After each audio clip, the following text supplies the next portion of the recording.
All right. So, a lot of this is going to be off the cuff because it's currently 2:50 a.m. and I just played an hour of Final Fantasy 14 on Xbox. That's right. The beta version of Final Fantasy 14 kind of snuck up on me, which is funny because the beta version of the game launched on my birthday, the 21st of February, and I did for some reason I didn't really get a notification for it until the 22nd, and it was right before I had to hop off and go to work. So I had to let it download while I went to work, and then I, of course, anticipated it throughout my shift. Um, Obviously, I'm a huge Final Fantasy fan, and the thing is, I don't like MMOs. I've not played a lot of them. I very, very briefly played World of Warcraft. Didn't like it. Didn't like it at all. I played City of Heroes, which was okay.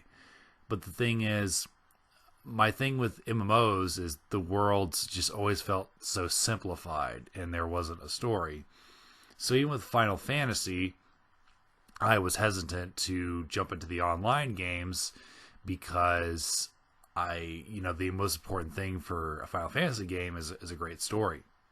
So for me, when it was announced last year by Phil Spencer that Final Fantasy 14 would be coming to the Xbox, I was very excited because I was like, if this is successful on Xbox, maybe that means we'll finally get 7 Remake and 16 on Xbox. And I also know that this is something that Spencer has been trying to work out since the 360 era, if I'm not mistaken. So this has been a long time coming. And the beta version is free. You don't even have to have Xbox Live to play. Like, you can just play for free. And according to what I read through the terms and agreement, you can play up to level 70. So you get a lot of gameplay. And I got to experience the first hour. And, my this off the cuff first thoughts is with the context that I don't like MMOs at all. Obviously enjoy Final Fantasy. So for me, does this still feel like Final Fantasy after only playing an hour of the game? And that's just gameplay. That's not including character creation and the obligatory listening to the entire menu theme. The short answer is yes. It does feel very Final Fantasy there's just something about the Final Fantasy games that there's just a aura to them when you jump in. Like, that might sound pretentious to somebody that doesn't know or really understand what the games are all about. But with 14, you get to create your own characters, so you don't really start out with a party or anything or knowing much of anything about the world. In fact, it kind of drops you in almost like Skyrim. Like, literally you're riding on a stagecoach and you wake up after some sort of strange vision where you're in the dark. It's not as action heavy. It's not action heavy at all compared to Skyrim's opening act. In fact, Final Fantasy XIV very much eases you in, which I think is a good thing. That being said, I didn't experience any combat within this first hour. A lot of it was just going around town, figuring out, okay, these are markers, these are NPCs, this is how you get quests, this is how you trade items, this is how you use emotes. Little stuff. But it is required because the world is ginormous. I haven't even left my first town of Gladina, I believe is how you say it. And it already feels massive because the screen is just overfilled with your map and characters and other player characters and NPCs and stuff that you don't really know what they mean as far as like icons. Now, what did help was the fact that the map was very similar to Final Fantasy XII and its sort of layout and feel. And I'm currently about 35 hours in 12 as of this recording, so that felt very familiar. And 12's maps are probably the best in the series that I've experienced so far. So that helped me not feel so overwhelmed. But I won't lie, for the first 20 or 30 minutes, I felt lost. Like, I was just kind of wandering around, like, okay, how does it, because some icons for certain quests look similar. Like, I literally was just trying to deliver some tools to this guy that was working on a statue or something, and it took me a good while to find him. So there is a huge adjustment period that I didn't feel like I got very far into, because there's a learning curve, especially if you're not familiar with MMOs. I imagine somebody that is more familiar with MMOs might have an easier time. But I think regardless, if you're taking your time and you're taking everything in, you're not going to experience combat. Like, you're going to learn some of the controls as far as like interacting with NPCs and doing emotes and interacting with the world around you. However, as far as like casting spells and actual combat, you don't experience that within the first hour of the game. And I could see how that might turn some people off because the game might feel slow. But the thing is, this game, like its sister game, Final Fantasy XI, is huge.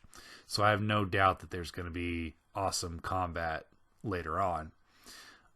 And I'm excited to try more of this beta version. I will say it does feel like a PC game that has been just very roughly ported to console. And I imagine it's the exact same thing on PlayStation, because it's hard to describe, but the way the navigating around your screen when you're trying to select quests and your map and other things of the such, it feels like it would be a lot easier with a keyboard.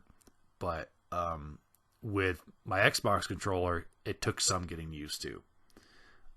That being said, once I was like, okay, this is how this clunkiness works out, it got easier as time went on. And it wasn't a long amount of time by any means. So for me, it was an adjustment period.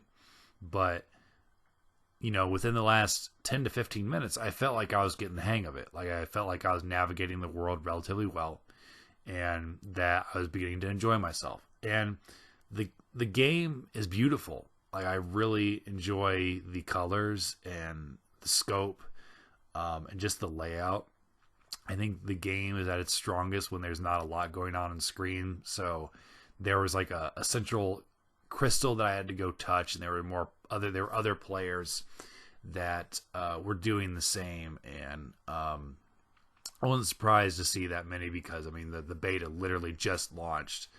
But that became a little overwhelming. That was another thing I didn't particularly care about for City of Heroes, where there'd just be so many people that you couldn't really admire the area around you. But for the most part, I felt like I was able to kind of go about my own devices and not be bothered. But as far as like character creation options, there's a fair amount. I think that it's about the same level as Skyrim and Oblivion, maybe a tad bit more in depth, but it's not the same level as I would say with like Cyberpunk or even Starfield. I don't think that the character customization is that far, but it doesn't really matter. Like, I feel like you can put your own spin on it, between like tattoos and birthmarks and getting a character that feels yours. And one thing I want to give this game unequivocally is that I did want to keep playing. I was anxious to keep playing, but I was like, if I want to record a first impressions for this thing, I gotta do this now, because it was getting late. And I think that's the biggest compliment I could give it. It does feel familiar enough to what I know from Final Fantasy to be something that I'm interested in continuing. And of course I want to support it, because I want more Final Fantasy titles to come to Xbox. I think there's been a lot of really good ones that have come over. The 4K restoration of the 13 trilogy is amazing. I'm excited to finish playing those. And I really hope that if the community gets behind 14, that means there'll be more chances for 7 remake and 16 and other future titles, 17 and beyond, can be shared on Xbox, because I'm not a fan of long time console exclusives. Timed exclusives are fine, but I mean, it's been almost 3 years since Remake Part 1 came out, and it's still a PlayStation and PC exclusive. Xbox hasn't gotten its fair share yet, but who knows? I guess if 14 does well enough, maybe Square will reconsider having its titles be a PlayStation exclusive, but really only time will tell.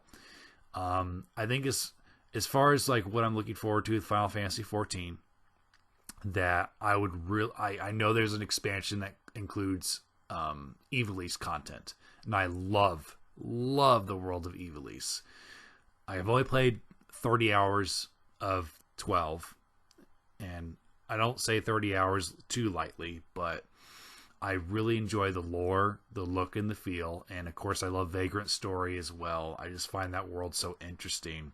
So I'm excited for, if depending on how far I get into this game, and once they release the full version with all the extra content, I'm excited to get to that part of it.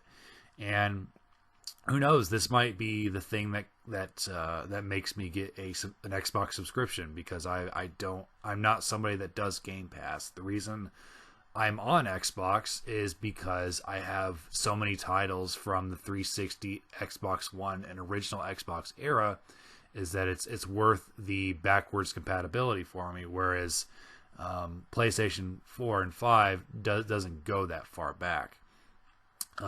Like, you can't play PS1 games on PlayStation 4 or 5 without having the PlayStation Plus account, but it's not like you could just take the disc and put it in there.